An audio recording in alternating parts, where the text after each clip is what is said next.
segregated Tucson school faces major renovations to turn the building into a teaching tool.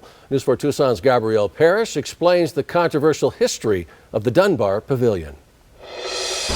This was a school that in 1912 was the only school black children were allowed to attend here in Tucson.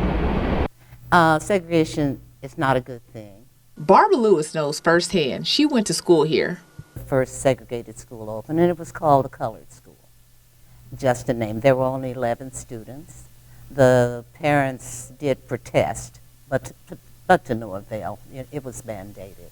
Lewis sang in the choir and was very eager to learn despite challenging circumstances. We had no facilities. We had no cafeteria. We had no library. We had no gymnasium. We had none of that. And as a matter of fact, we didn't even have swamp coolers for a long time to keep cool.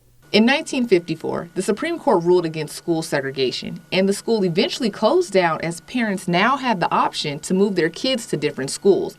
But some students who went to the school wanted to preserve its legacy, so they bought it for $25. We are also refurbishing several rooms in there, and our intention is to turn that entire building into a living experiential museum. So you'll be able to walk through the hallways and see display cases and scan QR codes. You'll be able to see some of our alumni actually talk to you about their first grade room or where they gathered to gossip and all this stuff. And several of the rooms will be historic Airbnbs.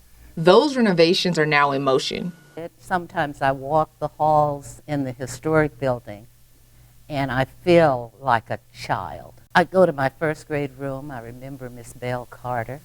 I mean, it's just a lot of love for me. I love this school. And at that time, it loved me back. In fact, it loved us all back.